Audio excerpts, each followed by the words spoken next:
Good afternoon. I want to welcome you all here today to this Your Party Conference. And I say your deliberately because conference is your week, a chance to come together, see old friends, discuss new policies, challenge your party leaders, including me, challenge the chairman this afternoon. And yes, maybe to enjoy a drink or two. Just one or two. And it is also an opportunity for me to say thank you to all of you, to all the members of the Voluntary Party, for everything you do, week in, week out, night and day, rain or shine, to champion conservative values in our towns and cities, in our villages and in our communities across this country. And I know it's not always easy, particularly in today's political environment, where the return of the hard left has made political debate coarser and more unpleasant than for many years. But everything you do matters so much. We saw that clearly in May this year, when because of your efforts, we saw what we can do. We were able to upset the odds and deliver such a fantastic set of results in those local elections. We defied predictions and defeated the doomsayers. We held on to Wandsworth, Westminster, Amber Valley and Kensington and Chelsea, among others. And we made gains in places like Bolton, Nuneaton, Wigan, and we took back control of Barnet.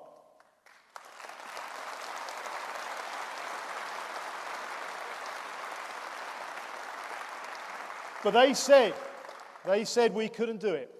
But thanks to you, we did. So on behalf of everyone in our party, let me say thank you.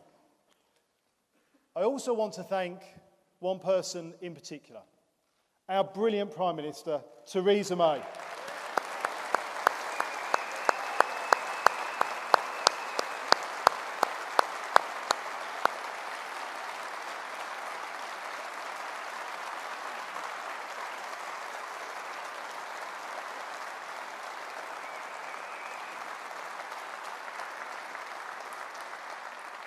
When she appointed me to this job in January, she charged me with delivering a set of local election results that would show our ability to take the fight to Labour and win anywhere in the country.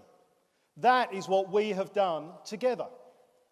And it wouldn't have been possible without the professional and the volunteer staff around our country, around the regions, and in CCHQ. Brilliantly coordinated and led by our fantastic Chief Executive, Sir Mick Davis.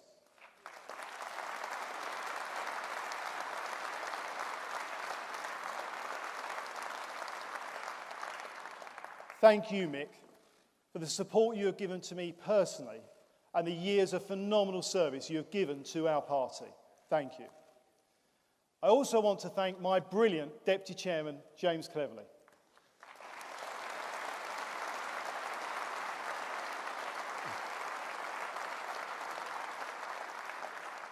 And my excellent PPS, Luke Hall, as well as our wonderful Vice Chairman, Helen Grant, Andrew Jones, Ray Chisty, Paul Scully, Alex Shelbrook, Marcus Jones, David Brownlow, Dominic Johnson, Tom Pursglove, Chris Skidmore, Kemi Badnock. A phenomenal team with James Morris working on training for us as well. Thank you to all of you.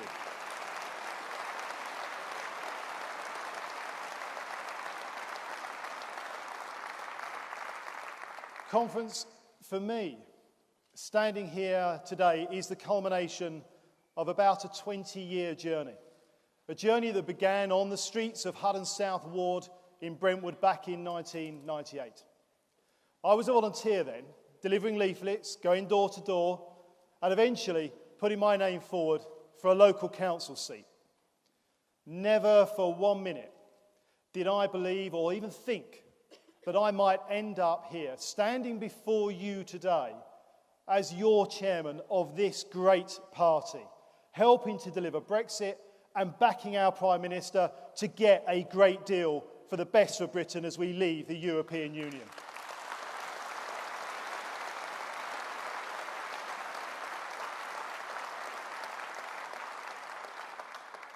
But that is the opportunity that this party has given to me.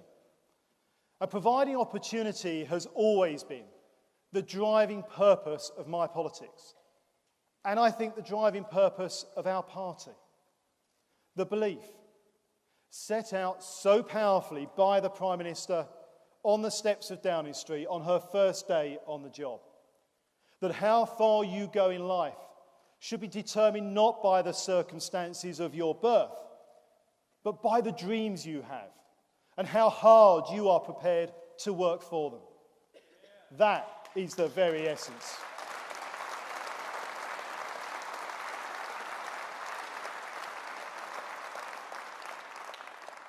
That is the very essence of what it means to be a Conservative.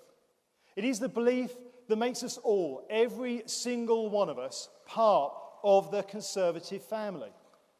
Now, Tom mentioned this. Like all families, we occasionally have our differences.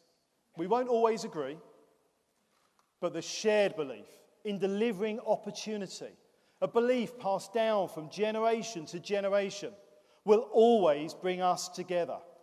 It means that this party is bigger than any one issue because we are a family.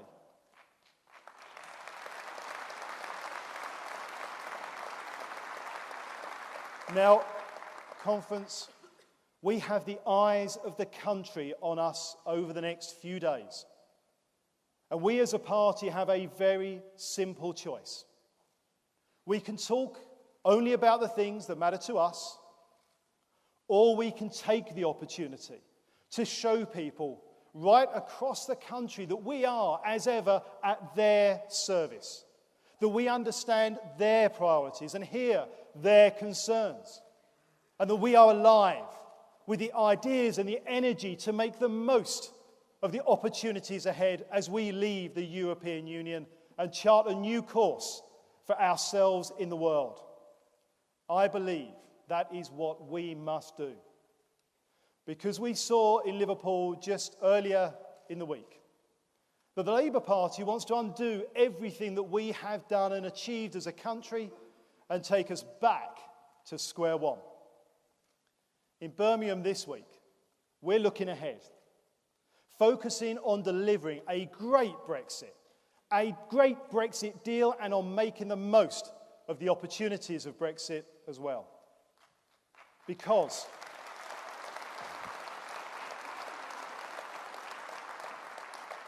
conference, vital though delivering Brexit is, vital though it is that we get that great deal for Britain and regain control of our money, our laws and our borders, it is just where we start. We have so much more to do. A stronger, fairer country to build. A greater ambition to fulfill. We want to tackle the injustices that hold too many people back. Things like homelessness, discrimination, and the growing problem of mental health. We want to get on with delivering our long-term plan for our fantastic NHS, and to continue our mission to give the best education to every child, to deliver on our 25-year environment plan so that we leave our country in a better state for our children. And we want to celebrate and support the thousands of small businesses and entrepreneurs across the country who I meet week in and week out. Those are who take the risks, put in the work, employ the workers, pay the taxes, who invent and adapt and innovate every day to drive our country forward and keep our economy strong. And remember, they are also the people that we interact with in our own communities every single day. From the publican and the shopkeeper in our villages to the owners and the managers and the teams in the firms in our towns and our cities. They're people like my parents, who saw an opportunity, took a risk, and gave it a go. They grew their own business. These are the people who want to work hard and do the right thing, people who deserve our support. So these are the things we want to do. The things I came into politics to achieve, and I suspect many of you in this hall today came into politics to achieve too. They are the things that as a husband, as a father, as a member of parliament, I believe politics should be about. The simple desires of people to do better tomorrow than we did today. But also, we have to be honest with ourselves. That many in our country today feel that we have lost sight of these things.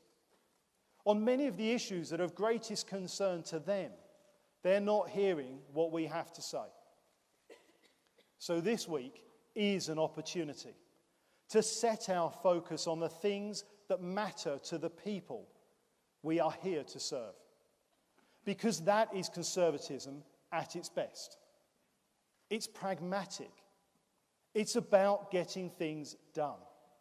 It's rooted in the everyday worries that people have and in the belief that it is our job to make their lives that bit easier, that bit better. That it is our responsibility to give them every opportunity to be who they want to be. So throughout this week, together, we will set out new policies to help us deliver on the essential Conservative promise of opportunity for all. But as that task begins at home, we have to look at our own house, in our party. Because we can't just talk about opportunity for all, we must act on it. It's the right thing to do, but it also matters, because if we don't, we face an uncertain, and let's be frank, an uncomfortable future. Our country is changing. It's becoming more diverse.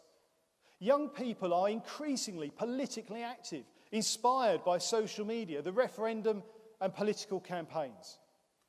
New movements are emerging, putting issues like gender equality, fair treatment and opportunity for all at the very top of the agenda. So how do we respond? Now we can be proud of our record. You all know the story. Which political party in Britain has elected not just one, but 2 female prime ministers?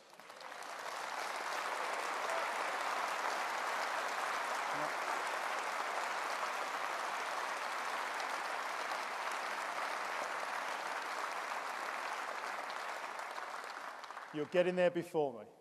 This one. Which party put the first female Muslim minister into government? This party.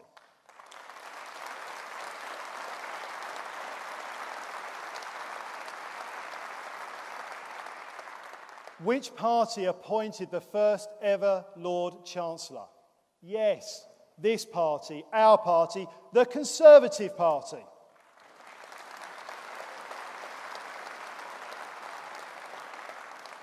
And we have done so much more. We are the party that passed the Equal Marriage Act, recognising in that love is love no matter who you want to marry.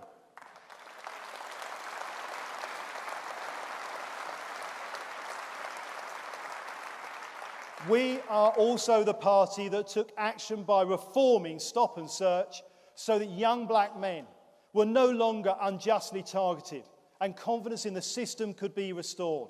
We are the party that shone a light on the problem of discrimination with a pioneering audit of the way that public services are delivered and designed to overcome that discrimination for good. It's a proud record.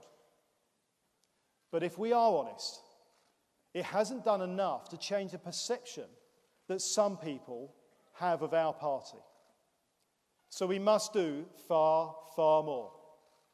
to show that we understand and that we reflect modern Britain. That means building a party that really is fit for the future. We have made a start. I've set an ambition to ensure that 50% of the people on our candidates list are women, with a plan to make it happen. And within just 2 months of announcing that ambition, almost 100 more women have come forward and signed up to take those first steps on their journey to Parliament.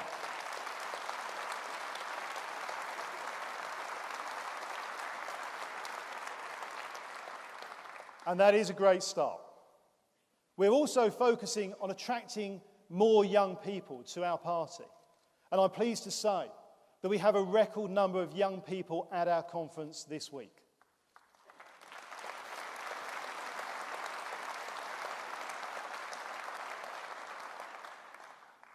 But our greatest challenge still lies ahead of us.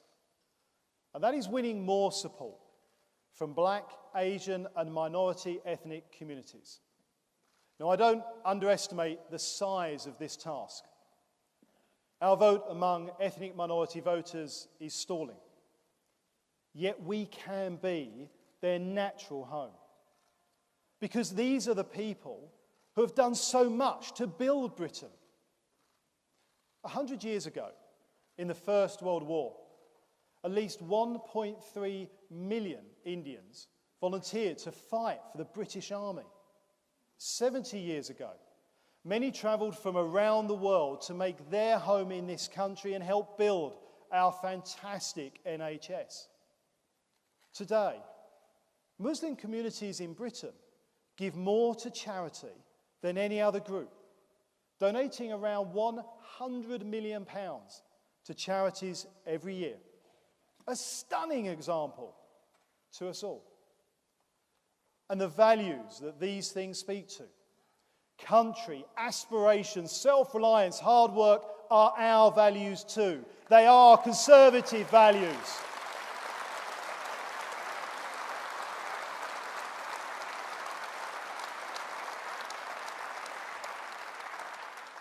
So I want us to become the natural home for ethnic minority communities within a generation. Now, since our last conference, we have appointed 2 vice-chairmen responsible for reaching out to Britain's diverse communities. And we need to open up a real conversation with those communities where we are underrepresented, helping us to better understand where we're not doing enough and to know how we can turn it around. That is why we are expanding our outreach team. And we have set up a communities working group to ensure that every community is part of our policy-making process so that we better understand how every policy will impact on the lives of those who too rarely have a voice in British politics. And today, I can announce that we are establishing a dedicated mentoring fund to support those who are underrepresented in our party. A fund to provide guidance and training to help them pursue a life in public service and to encourage more people from diverse backgrounds around our country to stand for Parliament, become MPs and help us truly represent the face of modern Britain.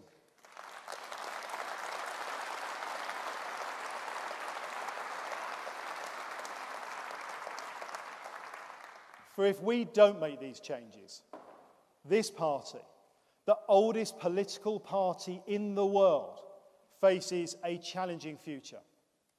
This is essential to our continued success as a party, to our ambition to remain the most successful electoral force anywhere in the world, and to our determination to represent and serve every community in our country, to live up to our name as the Conservative and Unionist Party. Our voice and our place at the heart of British politics has rarely been more important. Because as we saw just last week, the destructive and divisive spectre of socialism is back. The belief that the government knows how to run our lives better than we do has returned. The dangerous dogma that says there is no problem that can't be solved by throwing more and more of your money at it is alive once again. So we are engaged in a fight for the very future of our country. A fight with a Labour Party that wants to unravel the policies that have made our economy strong, to unwind the Brexit that people voted for and take us back to square one. That would be a disaster for Britain, because we know that even the best Labour governments end up leaving our country in the same state, out of money, out of ideas. And today's Labour Party does not represent the best of Labour.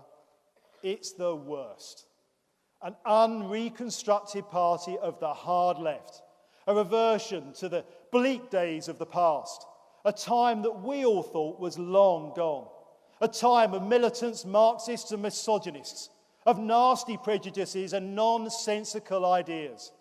So we must engage in this battle, turn our fire on the enemy, Jeremy Corbyn and his dangerous hard left ideas.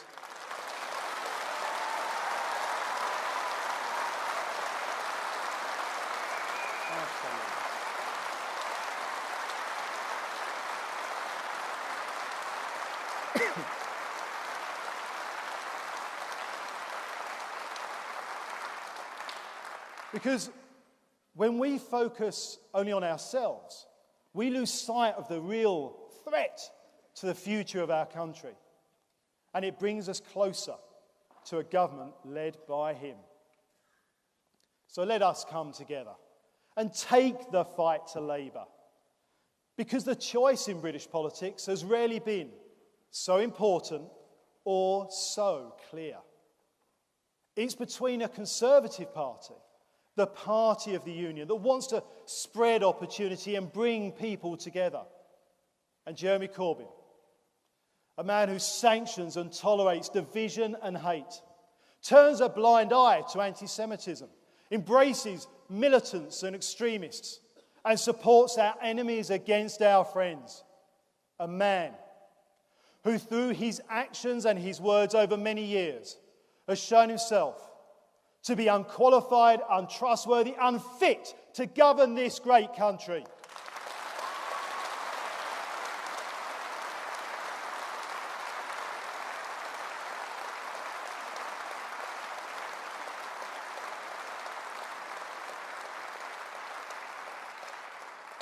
So, conference, party, it is up to us to take the fight to Labour, to show people around the country what we stand for, and to show how we will shape that brighter future for us all. To fight and win the battle of ideas that rages in our politics today. To show how the essential conservative beliefs of freedom, fairness and opportunity can build the stronger Britain that we want and that we need. Let that be our focus as we join together this week. As we look beyond Brexit and to the future. As we show how we will make the most of those opportunities that lay ahead for us. As we work together as one Conservative family and take that fight to Labour, so that we can build a country and a party of opportunity for all. Thank you.